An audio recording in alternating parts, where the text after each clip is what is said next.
본격 밀리터리 팟캐스트 밀떡 시작하겠습니다. 안녕하세요. 워너비 밀떡, 밀떡이 되고 싶은 한보람입니다. 안녕하세요. 놀러온 정명섭 작가입니다. 안녕하십니까. 밀리터리 헤비토커 김대영 군사평론가입니다. 네, 자, 오늘은 바로 이야기를 시작해 보려고 하는데 얼마 전에 군이 장기 프로젝트로 진행을 했었던 사업을 모두 없애기로 했다라는 소식이 들리면서 좀 말이 많았거든요.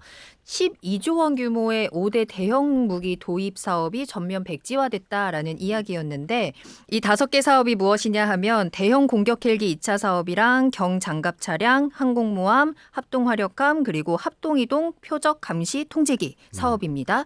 자, 이 소식 때문에 각종 커뮤니티에서 이런저런 말들이 많았습니다. 그렇다면 이 12조 원이라는 이 대규모 무기 사업을 모두 한 번에 취소한 이유가 무엇일까? 뭐 군이 뭐 전략적인 판단에 어떤 변화가 있었던 걸까 좀 궁금하거든요. 망하는 데는 다 이유가 있어요. 망한 거예요? 망하는 데는 이유가 있고 왜 추락하는 날개가 없다. 없다. 네. 그러니까 제가 이거 5개 사업을 네. 다 옛날에 기사 썼었어요. 어. 근데 이유가 있어요. 그러니까 우선 첫 번째로는 굉장히 시간을 오래 끌어왔죠 다. 공통적으로 질질 네네. 끌어왔죠 다. 그러니까 그게 있었고 그다음에 논란이 항상 많았고 꼭 이걸 사야 되느냐. 네. 그러다 보니 12조 원이라면 이게 굉장히 큰 돈이거든요. 맞습니다. 그렇죠. 네. 그러니까 이게 상당히 부담이에요. 그러니까 여러 개를 동시에 보낸다는 것 자체가 가장 영향을 많이 준 건 사실은 드론이에요. 우크라이나전 발발하면서 이제 드론이 워낙 기세를 떨치고 있기 때문에 대세가 됐잖아요. 네. 그러니까 군 관계자나 이제 예비역 분들 만나면 다 그런 얘기예요. 앞으로 드론이 대세다. 그렇죠. 맞아. 그러다 보니까 힘을 이제 못 받았고 재원적으로도 지금 상당히 아시다시피 이제 우리나라 정부 지금 세수가 부족한 상황이잖아요. 그러다 보니까 어려운 상황이 됐고 근데 이제 돌발 변수가 하나 있습니다. 탄핵 정국이잖아요. 네. 네. 탄핵 심판이 어떻게 되느냐에 따라서 변수는 있어요. 근데 잠정 중단된 건 맞은 것 같아요. 완전 백지화가 아니라 잠정 중단 중단으로 보는 게 정도라고 오히려 보시는 맞지 거예요? 않나. 그리고 그러니까 또 하나 뭐 처음부터 이런저런 말이 많았던 사업이기도 하고 또 그 사이에 전투의 패러다임도 조금 바뀌면서 어느 정도 다시 재검토가 들어간 것 같은데 사실 이 5개 사업을 다 살펴보자면 오늘 하루 종일 시간이 모자랄 것 같기 때문에 네. 그래서 오늘은 육군이랑 공군 사업을 위주로 한번 이야기를 해볼까 해요. 그래서 그 중에서도 먼저 육군에 대해서 이야기를 해보자면 육군이 결국에는 이 아파치라는 거를 포기했거든요. 아파치를 포기한 이유에 대해서 알고 싶고요. 이것을 이제 유무인 복합 무기로 대체한다라고도 발표를 했는데 이게 어떤 건지도 궁금합니다. 그러니까 1차 사업을 해서 36대를 들여왔고 또 2차 사업이 만들어졌어요. 그래서 최초 계획은 원래 48대였어요. 48대. 그래서 왜 그럼 48대냐? 네. 36대는 지상작전사령부용, 그다음에 12대는 제2작전사령부용. 그래서 그렇게 하려고 그랬었어요. 근데 사업 타당성부터 받아보니 야, 이 작사는 필요 없다. 빼자. 그래서 36대가 됐어요. 근데 왜 이걸 추가로 하려고 그랬냐? 네. 그러니까 우리 제7기동군단 있죠. 네. 군사 전략을 세우면서 뭔 생각했냐면 빠른 시간 내에 평양을 점령해야 된다. 그렇죠. 그래서 제7기동군단을 만들고 제7기동군단을 엄호해야 할 공격 헬기가 필요하다.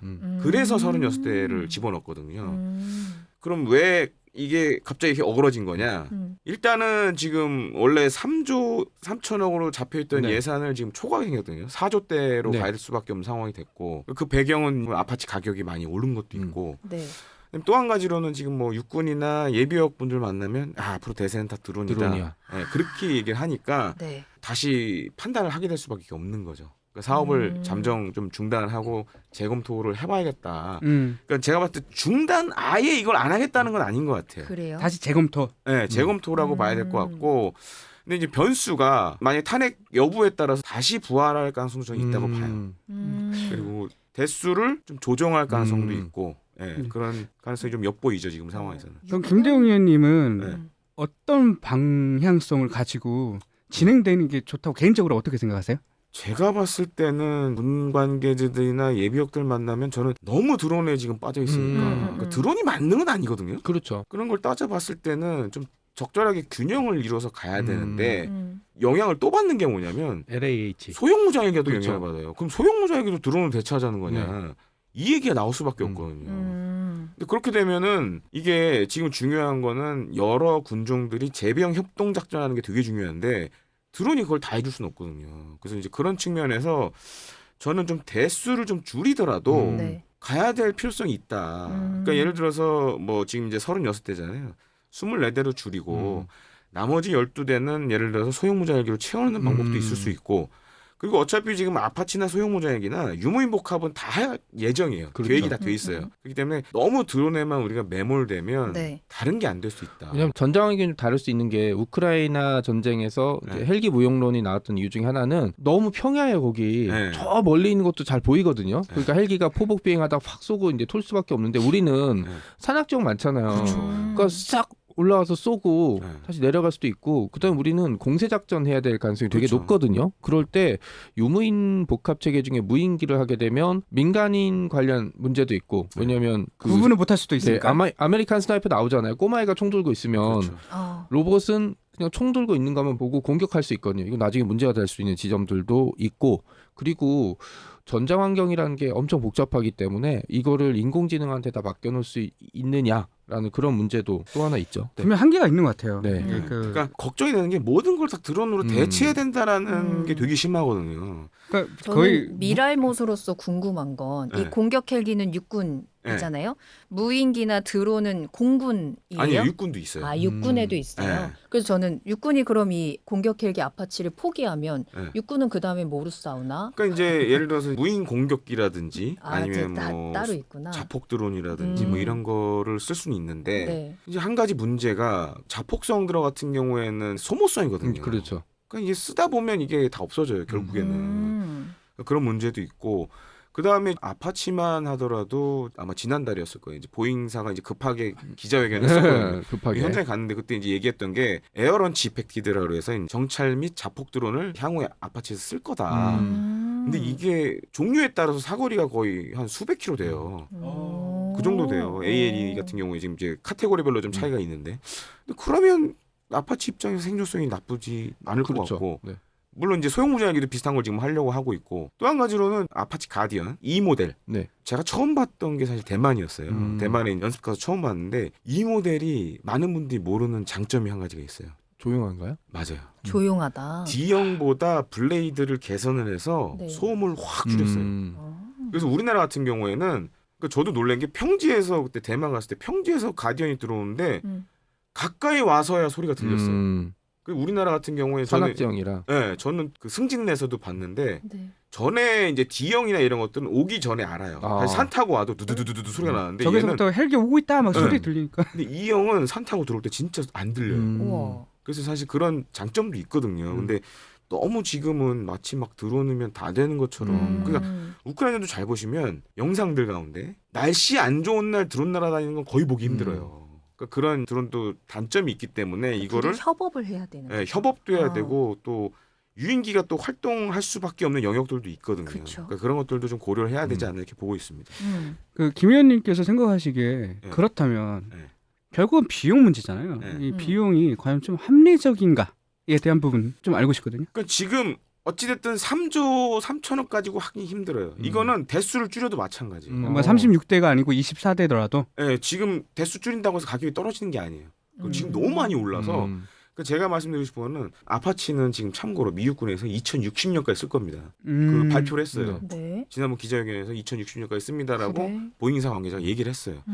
그래서 지금 당장은 아니더라도 우리가 좀 상황을 봐서 예를 들어서 이제 가격이 떨어지는 시기가 분명히 올 겁니다. 맞습니다. 그때는 한번 네. 좀 재검토를 해서 도입하는 것도 방법이 될 수 있다. 아니면은 일본이랑 네. 같이 좀 입찰에 들어가는 건 좀 어떤 생각이에요? 아 사실은 아파치 같은 경우에는 FMS로 구매를 하잖아요. 대외 군사 판매로. 네. 그게 공동 구매예요, 사실. 공구. 공구예요. 네. 그러니까 미육군도 사고 어디도 사고 이제 한 다음에 n분의 1 때리는 거예요. 근데 지금은 그렇게 해도 가격이 너무 비싸서 살 수가 없어요. 그래서 조금 좀 시간을 두고 우리가 정말 가격이 떨어졌을 때 그리고 군이 필요로 하다라면 그렇죠. 그때 사면 된다고 좀 보고 있습니다.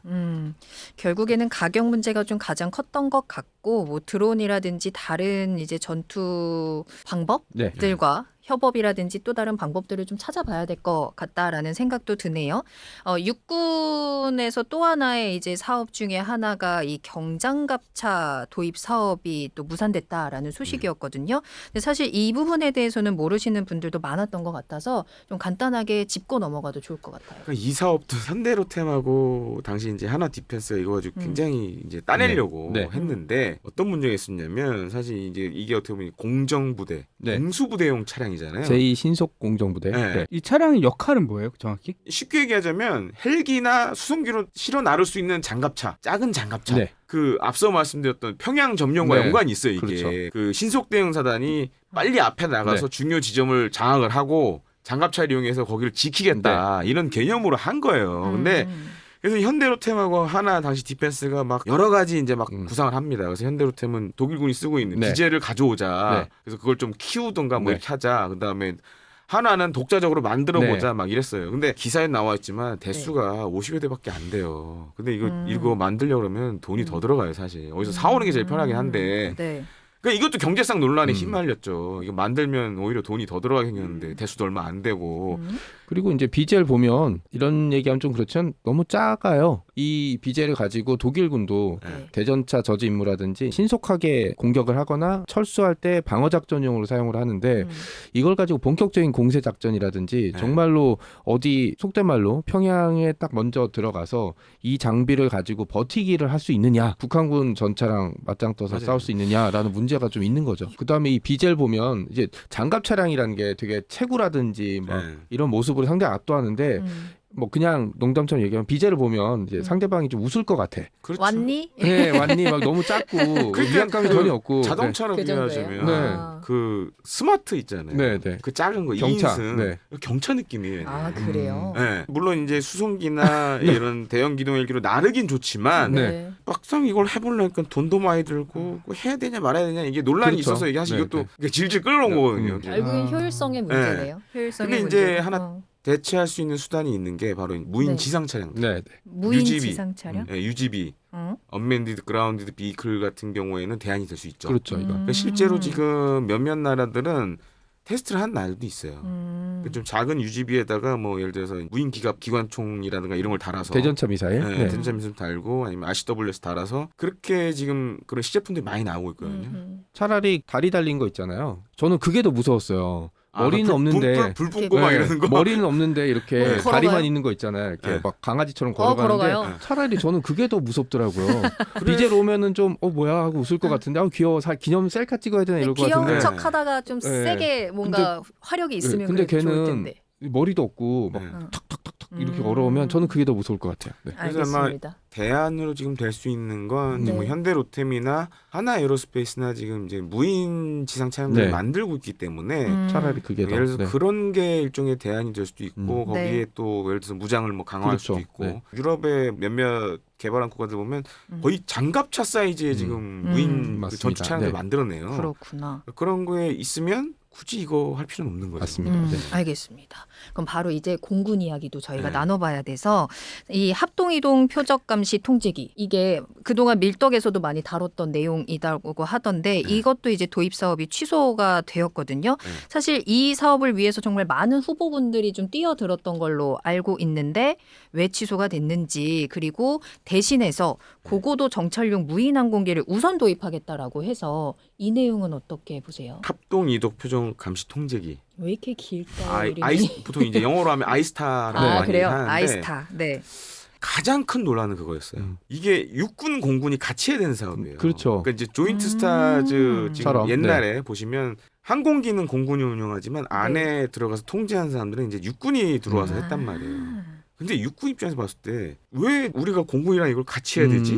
라는 이게 퀘스천 마크가 붙은 거죠. 왜냐면 이제 육군 같은 경우에는 군단형 무인기, 그다음에 차기 군단 무인기도 있고 그게 이 역할을 해줄 수 있거든요. 그러다 보니까 이제 육군 공군 사이에서 공군은 좀 하고 싶어 했는데 육군은 굳이 니네랑 이거를 왜 같이 해야 되지? 이렇게 돼버린 거예요. 그리고 미국도 과거에 그 조인트 스타즈를 대체하기 위해서 사업을 하려고 했었어요. 근데 그때 갑자기 뭐가 등장했냐면 야 굳이 비행기에 우리가 이게 사람을 많이 태워서 할 필요가 있냐. 왜냐하면 위성 기술이나 무인 정찰 기술이 좋아졌기 때문에 야 그냥 그거 보내온 정보로 지상에서 다 하면 되는데 굳이 이걸 할 필요가 있냐. 그래서 사업이 취소했었어요. 조인트 스타 대체 사업이 없어졌어요. 그러니까 우리도 비슷한 상황이 됐죠. 왜냐하면 425 사업 통해서 정찰 위성 쏘고 있죠. 그다음에 이제 적에도 정찰 위성 할 거죠. 그리고 요즘 이제 육해 공군이 미쳐 있는 게 우주거든요. 네. 정찰 위성을 뭐 종류별로 다 쏘겠다라고 네. 지금 그러는데 무인기 쏘고 무인기 올리고 정찰 위성 그렇게 많이 띄우면 의미가 없어요, 얘가 지금. 근데 이게 기상 상태가 악화되면 네. 사실 2중 3중으로 어찌됐건 뭐 위성에서 안 되면 그 다음에 조인트 스타트로 돌리고 무인기로 돌리고 이런 이야기를 하더라고요. 그러니까 있어서 나쁠 건 없다라는 얘기를 하는데 요거에 대해서 어떤 생각하세요? 이거는 아주 심플합니다. 그러니까 육군이 돈을 내기 싫은 거예요. 음. 안 하고 싶어 이 사업을. 결국에는 다 사업이 돈 돈이에요, 문제가 다. 가장 맞아요. 크네요. 안 하고 싶어 해가지고, 그러니까 음. 그게 문제였어요. 미 육군 같은 경우에 또 특이하게 이런 사업을 또 하고 있어요. 지금 미 육군이 생각하는 거는 그래도 필요하다. 그러니까 육군 자체 돈으로 지금 하고 있어요. 네. 이 사업을, 이런 비슷한 사업을. 근데 우리나라는 약간 이제 육군에서 봤을 때는 굳이 공군하고 같이 할 필요가 있나 이제 이렇게 됐고. 또 누가 타느냐 비용은 얼마 되느냐 이제 이 문제가 사실 컸고 그러다 보니까 질질 끌다가 안 됐죠. 근데 향후에 얘도 다시 살아날 가능성이 있어요. 맞아요. 일단 우선 도입이라고 했기 네. 때문에 다시 또 개발할 가능성도 있어 보이는데 네. 위원님은 같이 도입하는 게 낫다고 보세요? 그 장단점이 있어요. 아. 장단점이 있는데 그 장점으로 제가 좀 말씀드리고 싶은 게 뭐냐면 지금 우리나라가 갖고 있는 근본적인 문제가 하나 있어요. 타격 수단은 엄청 많아요. 근데 이 타격 수단을 적절하게 표적을 알려주고 해야 될 수단이 많지가 않아요. 근데 향후에 이제 뭐 무인기 막 배치하고 위성도 배치한다 그러는데 과연 그거 가지고 북한에 지금 예를 들어서 이동식 발사대라든가 이런 걸 다 탐지할 수 있을까? 그런 딜레마가 있기 때문에 향후에 다시 저는 부활할 가능성도 충분히 좀 있어 보인다라고 좀 생각을 합니다. 정 작가님은 이 부분에 대해서는 좀 어떻게 생각하세요? 좀 적절하게 가는 게 좋다 아니면은 전면적으로 고고도 정찰 무인 항공기에 우선적으로 진행해야 하는 게 좋을까? 일단 제가 제 돈을 쓰지 않을 거다. 자, 그럼 많으면 많을수록 좋죠. 그렇죠. 네, 많으면 많을수록 좋지만 이거는 우리가 개발을 하기가 좀 어렵고 도입해야 되잖아요. 상대적으로 결정을 내리면 판단하기가 좀 쉬워질 수 있기 때문에 저는 일단은 다른 체계의 개발과 진행 과정을 좀 지켜보고 이제 보는 게 좋을 거다라고 생각하고 있습니다. 그리고 이제 또 한 가지 말씀드리면 이것도 이제 예산이 3조 3천억이었잖아요. 그렇죠. 네. 이 돈으로 못 해요 지금. 아이 월급 빼고는 우리 다 월급 빼고는 다 올랐으니까. 오른 것 같아. 그래서 네. 좀 제가 봤을 때 예산 문제도 있고 이 예산을 어떻게 나누느냐 문제도 그렇죠. 있고 그래서 이제 안 되는 게 아닌가. 근데 향후에 예를 들어서 지금 이제 우리나라 이 기술들이 레이더 기술들이 그렇죠. 좋아지고 있기 때문에 아예 국산화로 가는 것도 방법이 될 수가 있어요. 그러니까 기체는 외국에서 들여오고 안에 네. 이제 장비들은 우리 걸로. 우리 걸로 하는 것도 우리가 그만한 기술이 있어요. 네, 지금 이제 국산화할 축적하고 수 있는 상황이니까 네네. 그럴 가능성도 좀 있다고 봐요. 네. 이스라엘에서 네. 기술 이전해준다. 약간 그런 조건들도 어느 정도 있었잖아요. 많았었어요. 예. 네. 그래서 뭐 레이시온도 관심이 있었고 그다음에 여러 해외 업체들이 사실 되게 관심이 있었는데 왜냐면은 이 수요가 많지 전 않아요. 세계적으로 없는 건 아니거든요. 근데 누가 먼저 일발을 한번 당해보느냐 네. 그 문제가 있었거든요. 근데 한국이 한다고 하니까 이제 관심들이 많았죠. 사실 노스로 이런 노스럽도 있었고. 이럴 있었고 때는 하니까 한 대 그냥 기증해주고 한 대 먼저 써봐라. 뭐 이렇게 해도 괜찮을 것 같아요. 말도 안 되는 소리 하지 마시고. 누가 그럼 뭐 저한테 누가요? 써봐라. 네. 사실 뭐 이스라엘도 그렇고 이게 어찌됐건 그쪽에서도 파는 곳이 중요하기 네. 때문에 이것을 잘 조율을 해서 이렇게 좀 진행이 됐으면 하는 바람도 있어요. 그러니까 이제 미국군이 비슷한 사업을 하는 걸 보면 필요로 하다라고 음. 좀 보여지긴 하죠. 네. 알겠습니다. 이 5대 무기 도입 사업을 전면 백지화한다라는 소식에 대해서 이야기를 나눠봤는데 이렇게 대규모 사업을 전면 백지화한다라고 하기까지는 정말 많은 고민과 이유가 있었겠죠.